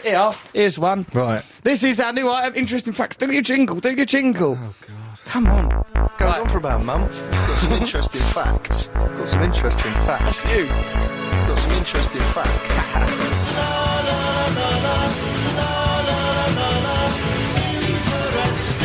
Facts by Matt Morgan. This is new item. Go on then. Do it professionally like when you come out. Wait for that to finish. Oh, you ruined you it. idiot. Just waiting for that to finish, and I was going, hello, I'm Matt Morgan. on. You were talking over it. All right. Go on. Hello, I'm Matt Morgan. Just emailing because I thought you ought to know about the world's newest and most exciting resurrection, Jellyfish Jesus. This is an interesting fact. What's going on, Matt? Right, my friend is avidly religious and as a result is a member of the local evangelical church, and yesterday handed me a leaflet advertising the visit to her church of Ian McCormack. McCormack, according to the leaflet, was stung 5 times by the deadly box jellyfish. He clung to life whilst travelling to hospital, but unfortunately was declared clinically dead on arrival. 20 minutes or so later, as his friends and family mourned over his body, McCormack came back to life and therefore became Jellyfish Jesus. There we go. There's an interesting fact for you there on Matt's new item. Interesting fact. Got some interesting facts. Well, there we are. That's sure. Yeah, It 'cause actually otherwise works it rather well like that. Did actually. Yeah. It's got a lot of scope. Well done there. Yeah, That's but- Robert Penny. They You've can't done be well. claiming he's called Jellyfish Jesus. Yeah, not really. I mean, Jesus did all them other miracles, plus he set down a whole theology and philosophy that has stood the test of time. All this bloke's done is been stabbed by a jellyfish. Stung. What about pimpinery? That's a new cult that's sweeping the nation, and I, for one, support this fiasco. We'll get in trouble. Do you remember when Tango got in trouble for the people slapping each Slapping. other on the ears? And Yeah, happy the first slapping? person who gets a blood disease because of our pimpinery, we'll have to go, oh, that was stupid, sorry. So don't pimpin each other. Don't pin people with pins. Just say pin and poke them with your finger. It's not as good, though, is it? Well, have you ever had a pin jabbed in you? Yes. You like it? Actually, you do. You go there every week and have that ridiculous therapy. Yeah, I love it. What's it called? Pin! Acupuncture. Yeah, but I'd make her say pin before every pin. Pin! She says. What does she treat? Your melancholy. Found myself love late, laying low with a melody. If you could pin me, it might cheer my spirits. Why is Paul McKenna? Is Paul McKenna not answering his phone either, Nick? That's not an interesting fact that Paul McKenna's not answering his phone, you idiot. Matthew, you're out of control, I'm trying to line up the next one. Here's a new item by me. Hold on, right, do a jingle and hopefully it'll be good for this item I'm doing. Right. It's about sexy mice, I think. Right, it's Ollie Sinden, number 11. Oh, 11? Yeah, why not? 11. Goes up to 11, all Here that. we go. Yes, it's time for Russell Brand with the lips of G and light on hand. It's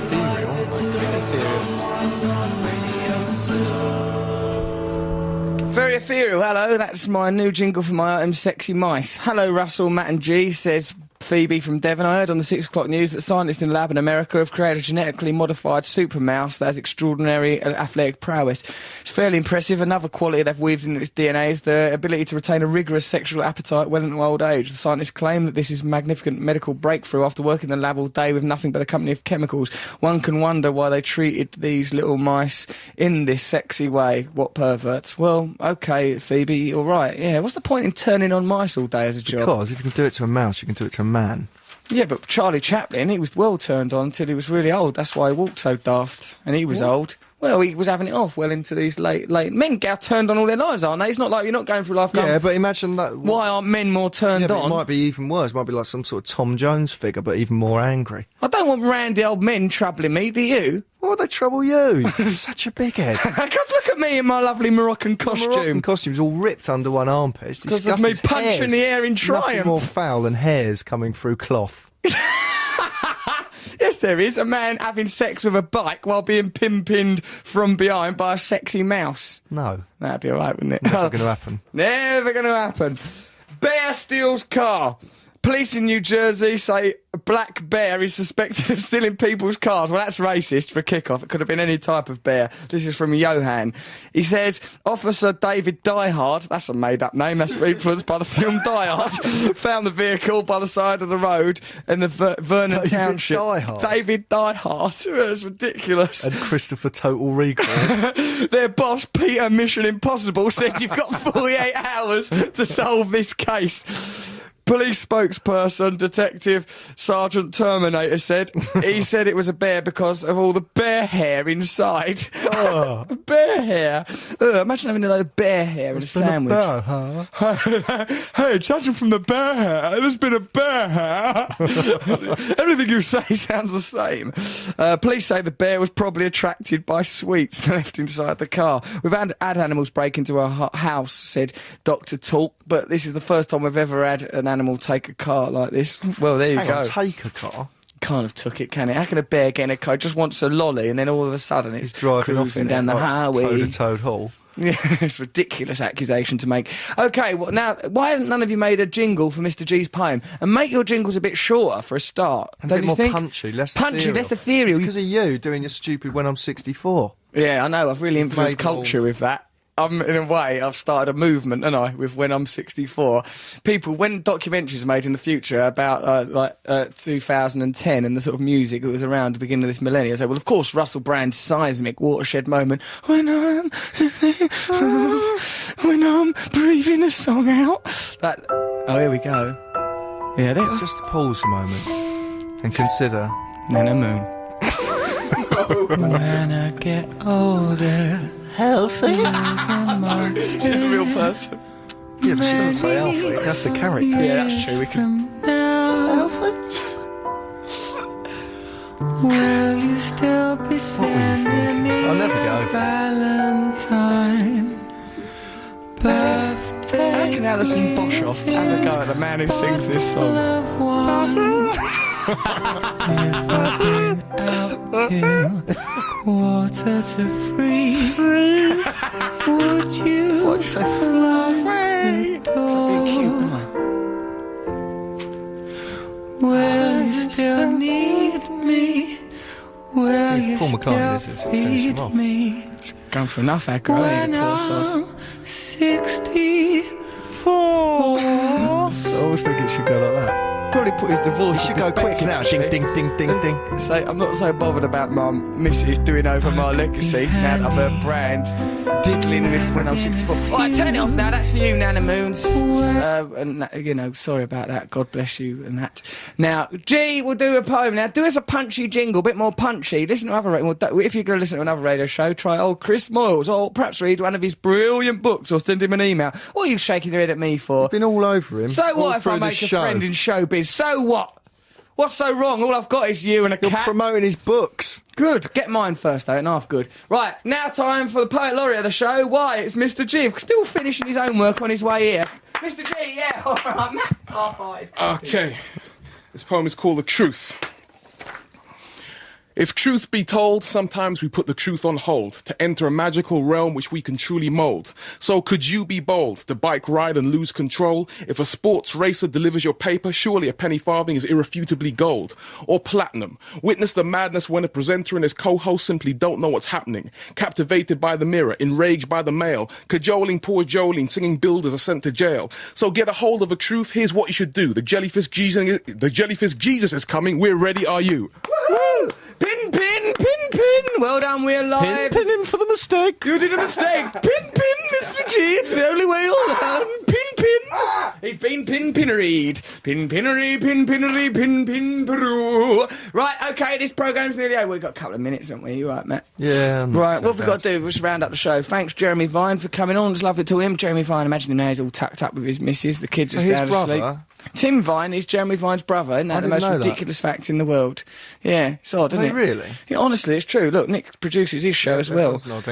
Probably with more care than he does our show. Look at him sat out there drunk, high on his own supplies, doesn't ever sleep because he's too big. And Paul McKenna's, listen to this message, Paul McKenna's phone is turned off. Probably because he's in London Zoo troubling a primate of some description. Thank you for everyone who's participated in that show, that sexpert person. Remember, Alison Boshoff, or Bolshoff, or Noshoff, Boshoff, and Alison Boshoff at the Daily Mail. Yep, trouble her for troubling my mum. But, you know, do it in a nice way because we are spiritual people on the way to a revolution. But she must be brought the truth. Pin, pin! If you do pin, do it carefully with a sterilised pin. And don't do it at all. Matthew, why are you looking at me like that? I was just wondering about what thing you'd have sex with. Inanimate object. What, inanimate object? Well, I did that vac once, didn't I, as a younger man? Why, what would you have? Yeah, that's worse than the bike. Why? You should go to prison. No, I shouldn't. I was only young. If anything, the Hoover should go to prison. Henry Hoover's an adult. I was a minor at that stage. Really? Dirty devil he was, Henry. I couldn't help it, though, when I looked at his little face. Yeah. How can I stay mad at you? What about you? What would you have? I don't know, grandfather clock or a spiral staircase. Grandfather clock's really masculine, and a spiral staircase, that's like a weird psycho thing to do. A drawbridge, I'd have, of all the inanimate objects in the world, I wouldn't mind the Eiffel Tower. Oh, what? Egotist. Or a Statue of Liberty, I'll do that. Or Big Ben. Why don't you do a world tour? Going around doing landmark, I'll do the pyramids. And the Aztecs, I'll go around, have them all the wonders of the world. No respect for the wonders of the world. Coming in, you wonders, I'll give you a wonder, make up for that. And to finish off inanimate objects, I'll do old Alison Noshoff Boshoff. She's an inanimate object. Remember to trouble her. So, yeah, thanks everyone. Hope Noel Gallagher's all right. Paul McKenna, send him a little bit of love. Mr. G, well done on your poem. Matt Morgan, try not to get ill for a week. Next week, I think we're in Dublin, aren't we, next week? I don't know if we're doing the show live from there. Might have to be a pre-record. We're under a lot of pressure promoting the old bookie book.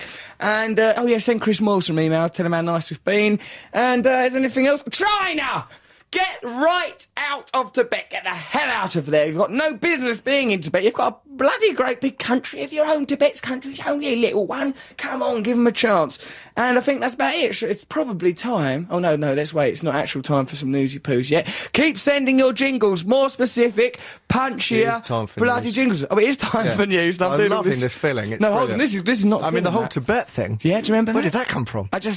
Well, sometimes I hear a voice inside me. A lot of great artists, Matt, talk about a river. Happy birthday, Peter Cook. Well done, Israel. Good luck, England, on Wednesday. Dun, dun, dun, dun, dun. This is BBC Radio 2, online, on digital, on 88 and 91 FM. Here is the news.